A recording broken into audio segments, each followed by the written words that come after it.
everyone, my name is Gargi and welcome to my channel Wild Girl Reads. So I heard it's spooky season, which is why I'm here talking about my October New Year as well as my September wrap up. Today I'm not wearing any makeup whatsoever because in my last video I was wearing a lot of makeup and you have to strike a balance, People cannot think that you look like that all the time.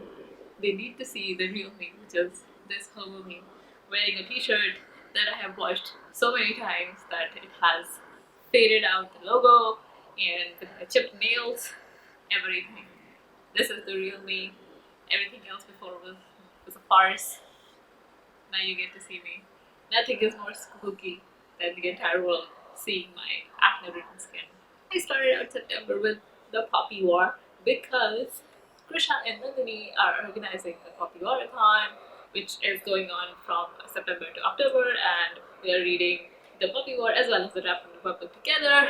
And I thought this was a great time to pick up the series because the Burning Blood comes out in November, and I just love wrecking myself. So why not? And obviously, this book wrecked me. Nobody's surprised, and I really liked it. I gave it 5 stars because I have no words. Anyway, so this book is loosely based on the second Sino Japanese war. It has protagonist named Penguin who goes to an elite military school, and then the war comes knocking on her doors. During this entire time, she finds out that there are certain things that have been lost to the public, and the world that she lives in has a certain sort of fantastical element, which is shamanism, and she has the ability to call a god and be a shaman. In this story, we follow her trying to find her lost dealing with her lost heritage as well as the war that is ravaging her country. And since I just wanted to, cry my way all through September, the second book I picked up was We Are Not Free by Shrinky Chi, which is based on the incarceration of people with Japanese ancestry by the American government during the World War II. I gave that 5 stars as well because it's like a really greatly written book. It somehow tells a very complete story through 15 different point of views, and I really like seeing that. YA historical fiction, it is very much based on real events. There's not a lot of extrapolation by the author, which makes it very genuine and authentic. It was a very different experience watching this entire scenario that happened through the eyes of 15 children and teenagers, some of whom grew up through this time. The next book I read was Vox Machina Origins Volume 1 and Volume 2, so I don't have the physical copy of Volume 1 with me because I'm living with my parents now, but Volume 2 was delivered here and I just felt I could read it because I love Critical Role, I love Vox Machina. So I reread both the comic books and, well, it was a great experience. I love Vox Machina, so of course I gave it 5 stars. And, well, look at how pretty this is. Oh god. Yeah, look how pretty this is. And man, I can never get over the fact that one of my favorite things in the entire world has comic books and art books, and it gives me this strange sort of elation every time I hold anything Critical Role in my hands. So after this, I really needed some pick-me-up, so I read The Rise of Kyoshi and The Shadow of Kyoshi by FCE, and I gave them both 5 stars because they are amazing books. Avatar Kyoshi, I love you so much. Kyoshi and Ragi are the best. There is no competition, and I really like the storyline of these books because whenever we have seen Kyoshi in the show, she always seems like this almost ethereal entity who is 100% perfect, and she just is amazing. Like, she has no flaws. But these novels are YA, so we get to meet a very younger Kyoshi, and her origin story is really interesting because it turns out in her era, nobody found out that she was the Avatar until she was 16 years old. So it was really fun to see her navigate that dynamic because she had spent her entire life as an orphan and just being treated badly by individuals and serving a person who everyone thinks is the Avatar. And it turns out that she was the Avatar all along. There were also certain other elements which just cemented the status of Kyoshi as the best Avatar for me because she has a very different journey of coming into her avatarhood, and I really liked watching all of that. And the second book also gave us some details about Avatar Karuk, which was really great because we all knew that Avatar Karuk died really young and we didn't know a lot about him. It was really nice finding out his story and also seeing how the other avatars saw him, especially Kyoshi, because his entire life was much of a mystery and everybody thought he was like the worst avatar ever. But yeah, I really liked how that was spun around. The next book I read was Each of Us a Desert by Mako Shiro, and I really liked reading this book because it has very beautiful writing. It's a YA fantasy, but it kind of reads like a very literary fiction kind of thing because it has very deep introspection related to our existence and relationship with God and religion. So I really enjoyed this book. I have a very elaborate review of this on my blog, so I'm not going to spend a lot of time talking about it because I think I've already done that. And I gave Each of Us a Desert 4.5 stars. So the next book I read was Surrender Your Sense by Adam Sands. This is a YA novel, which is kind of mystery thriller. It is set in a conversion camp for LGBTQ plus people. I enjoyed certain parts of this book, but at the same time, I was kind of smitten about certain other things because I liked how it focuses on something very important because conversion therapy is still largely legal in a lot of parts of the world, and this is something that definitely needs to be stopped and definitely needs to be addressed because I think all LGBTQ plus people live with a fear of being sent to these kind of places. It was an experience reading about it, but what I didn't like was that most of this book happens in like a day, and maybe it's just me, like this is like a personal thing, but I don't think like that many series of events can happen in like a day because it just feels like that the protagonist, he just came along and he rumbled things up and he got everyone out and he looks like this huge hero, while everyone else who had been there for like months and months and months, they couldn't do it by themselves. But and he just came along and he just fixed everything. So I did not like that. Not a lot of people would agree with me, but I didn't like the optics of that either because this protagonist is a white guy. The people who were largely working on, gathering evidence so that, yeah, gathering evidence and trying to form an escape plan were two black girls. So I didn't like the optics of that either because even though this book tries to, exhibit this form of awareness with regards to racism, it doesn't do much about it. And I thought that the plot was like largely connected together by convenience, which I always do not like at all. I really enjoyed the parts of being queer that this book explored. What really bugged me right at the beginning was the protagonist Gardner when he's being taken to the conversion camp. They fly him off to like an island off of Cuba, and I think that I did not like how that looked because the way that those people in the conversion camp, they talked about it. They were like, "Oh, we had to take you away from home, which is in America somewhere, and we had to take you away because if you were still there, then people would not, accept whatever we're doing." And I think that just makes America look like way better than it is because there are a number of states in America where conversion therapy is 100% legal and people do get away with it. I didn't like the logic behind, having them off of an island other than the fact that, there's absolutely no way for them to escape. But like I would have liked that reasoning way better rather than the way that they tried to frame it. So I think that really miffed me. I gave this book 3 stars out of 5. The next book I read is this chunky as fuck graphic novel called Glass Town. This is based on the musings of the Bronte siblings. Bronte siblings died very young and a lot of their old writings were lost, but about the worlds that, Charlotte Bronte created with her siblings. So this is about that. So yeah. So when I started this, I was kind of enjoying this, but then I don't know, like it has a very generic art style. I know this sounds bad because I am by no means an artist. There are certain things like this which I like to do a lot. Because in graphic novels, it's very important that art tells you a story, and I don't think it does that very well because a lot of the story happens in just conversation amongst two people rather than using the visual arts to tell that story. And also, I didn't like the story much either because this is based on the musing of the Bronte siblings. And they created this world and go and conquer black people and then like there's nothing said about it, and then those black people rise up against them once again, and they are all killed.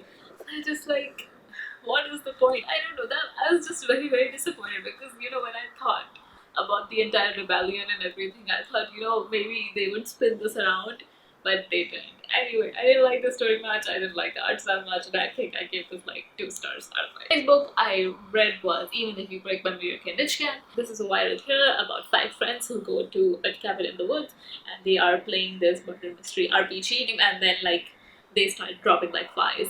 A lot of people found the ending very unpredictable in like a bad manner. But I don't have a lot of thoughts about the ending. But I greatly enjoyed this book because it's very character driven, and it explores relationships and friendships and how those can deteriorate. And that is what I really liked about this, and I liked it for its representation of trans and non-binary people, as well as characters with disability and autism.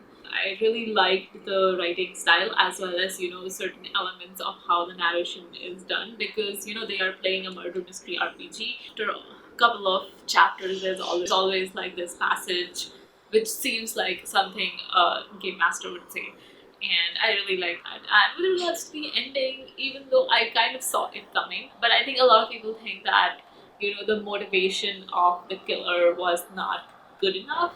But like I could see that happening in real life because I because I like reading about gruesome murders. You know how kids do.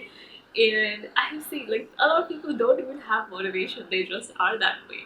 The killer, if they showed this level of entitlement, which I believe is certainly possible. I really like this book, and I think I gave it 4.7 stars out of 5. Next book I read was Miss Meteor by Taylor Kinhia and Anna Marie McLemore, and I was on a tour for this book, so I have written a review that is on my blog, so you can check it out there if you want to look at all of my thoughts in a very elaborate manner. So I gave this book 3.5 stars out of 5.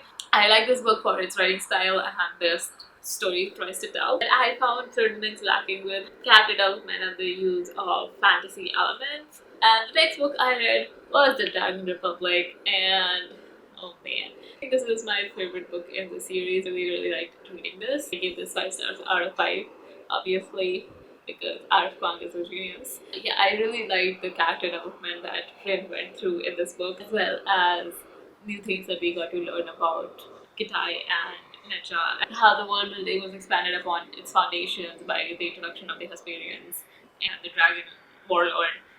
So yeah, another book that wrecked me. I went through this in like a bout of numbness. I read it in like 2 days. So I was really numb the entire time. So by virtue of that, I evaded a lot of heartbreak. So that was fun. The next book I read was the poetry collection The Girl and the Goddess by Nikita Gill, and I really enjoyed this book because Nikita Gill is my favorite contemporary poet, and this book has a lot. This book draws a lot of its story from Hindu mythology, as well as the main character is bisexual, so I could instantly relate to her, and I don't know what else to say, man. I just love Nikita Gill's work because I really like the way she puts emotions and feelings into words. I just feel like that, I have experienced all of this throughout my entire lifetime. I was just waiting for someone to put that on the page. And she did. I think what really resonated with me was, that naivety of being young and thinking that you can escape the judgment of people's queer phobia. We just moved to a different Western country because I think we are because I think a lot of us are brought up that way to look at Western countries, especially the countries that were huge colonizers in the past, to just see them as so much more better than us. So we all just think that if we just leave this country, but the one we are born in, where we live, but where our entire life is, and move to a different one, everything would just magically be better. So it showed the creation of that thinking, and it shattered that to a certain extent, and I really like that. So I gave this book 5 stars out of 5 because I think that good trash. And the next book I read was The Burning God by Arif Kwang. I would like to thank the publisher for providing me the e-arc. At least I think I would like to thank the publisher because man, that book wrecked me. Like every single time I think about the puppy war now, I am ready to cry on cue. It is just, it is, it's a very good book. I gave it 5 stars out of 5 because it is amazing. But the ending,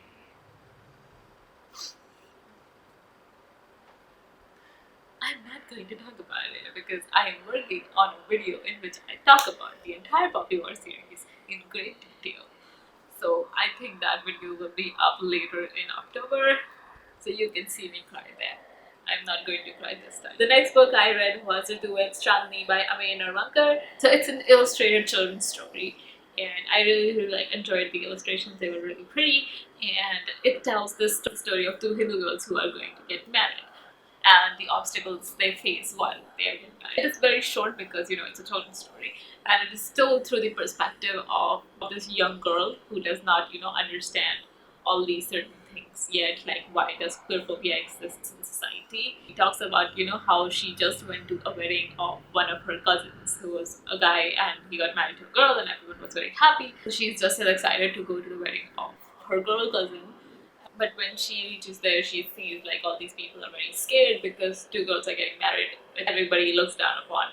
So I learned about this book because of Simon, and she posted about it on her stories, and she was like that this person, the author, wrote this book for the Indian market, and he wanted it to be published in India, but no publisher wanted to take chance on this. But then an indie publisher in New York liked the story and they wanted to publish it, so they are the ones who are publishing it. I think that kind of hit me really hard because I would have loved to see a story even like that when I was young, and I would love to see it even right now. It just hurts you because we got rid of Section 377 in name, but everybody is still, but people are still the same. It doesn't matter. And it kind of tells a very radical story because same-sex marriage is not recognized in India. It was a really beautiful story of resilience and hope and love. I really hope that more people find out about it and they show it to their children or any children they know. And yeah, I hope it gets the audience that it deserves and the audience that it was written for. After the burning gun destroyed me and I was in pieces and I had to pick them all up, I picked a book that I knew for sure would make me laugh out loud. So I read Kissing the Coronavirus. If you don't know about this book, you probably live under a rock. But this is an erotica in which a woman fucks the coronavirus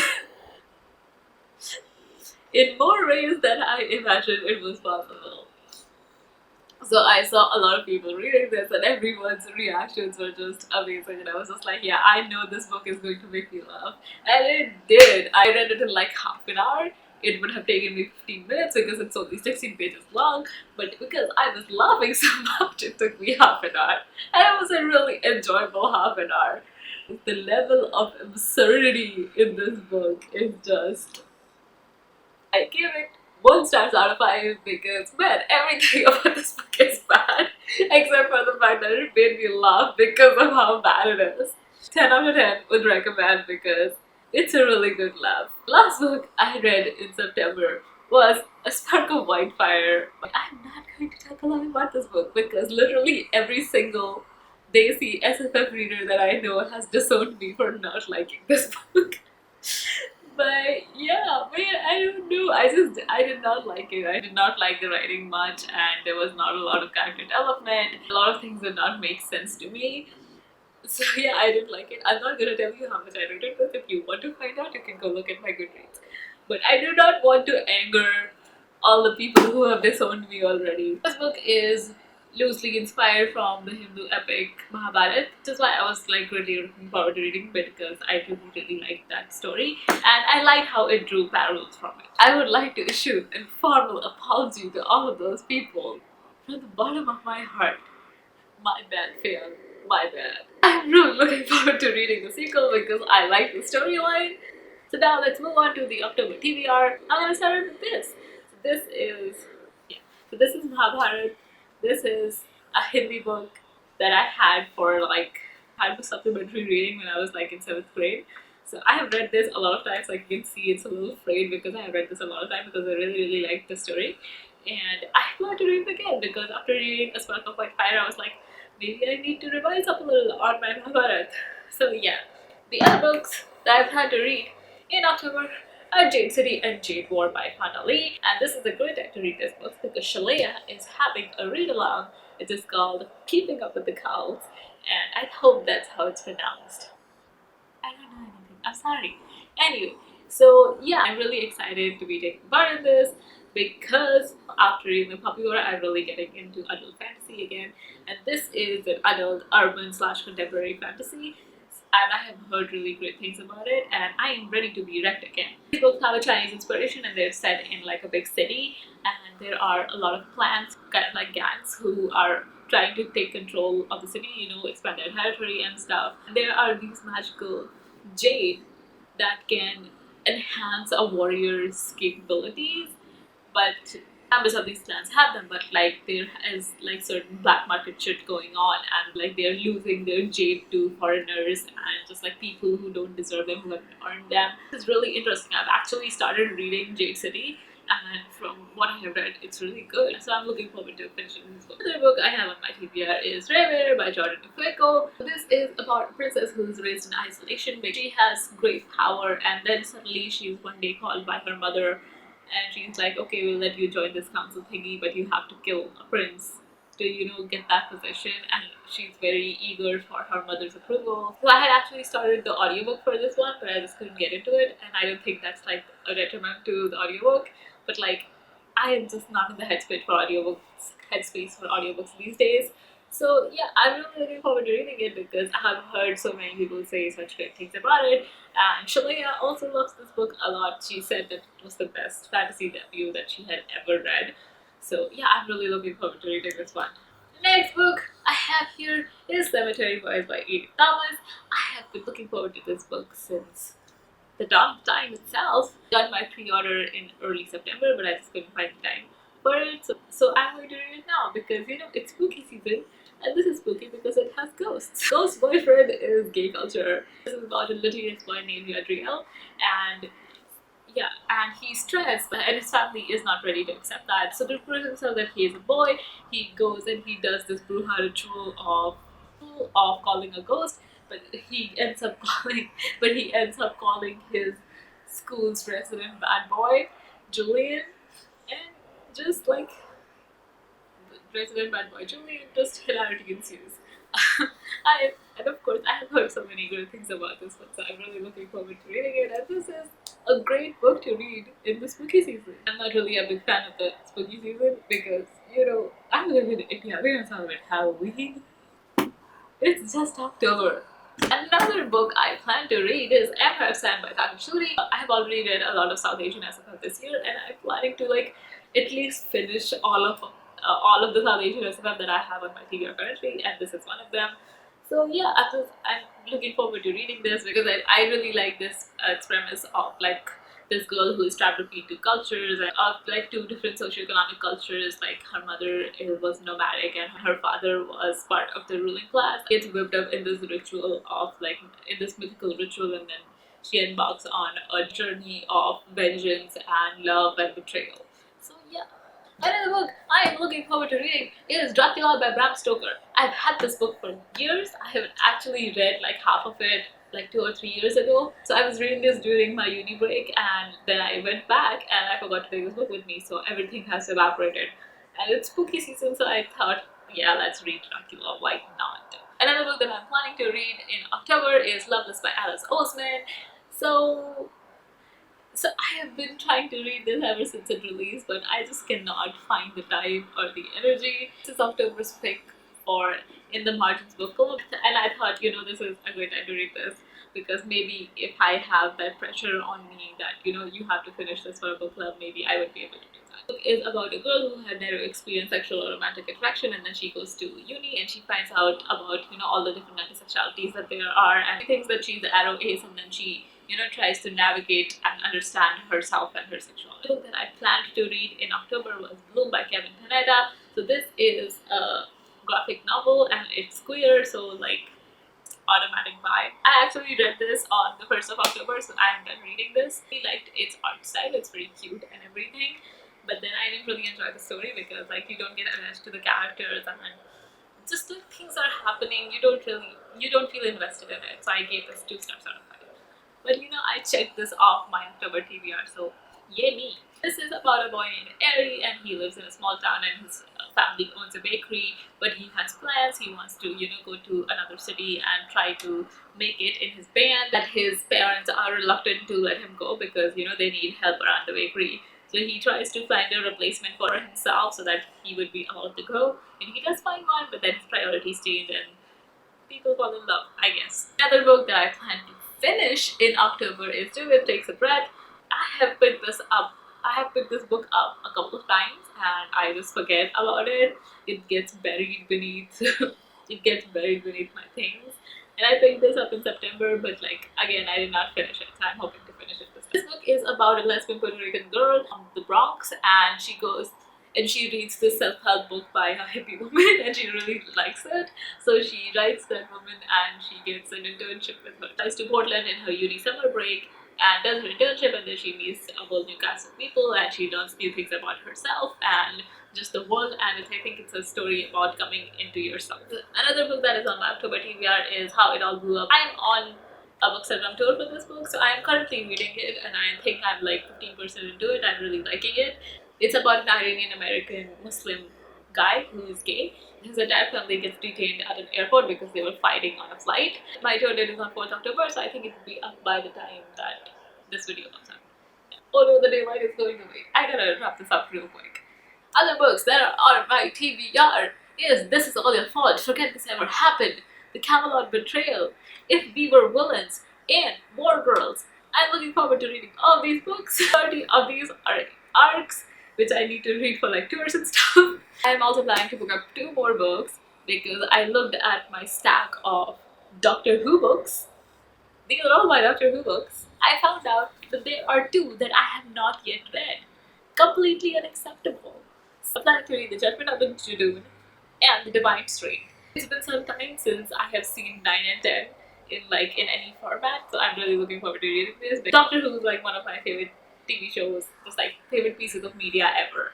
So I'm really looking forward to reading this. So that is my very, very ambitious TBR for October. Hope I'm able to read all these books because if I don't, I'm going to have a meltdown. Have you read any of these books? Or if you plan to read them, let me know in the comments. And so the daylight is going away really fast. So I think this is it. Please send me all of your best wishes for this very, very ambitious TBR, and I'll catch you next time.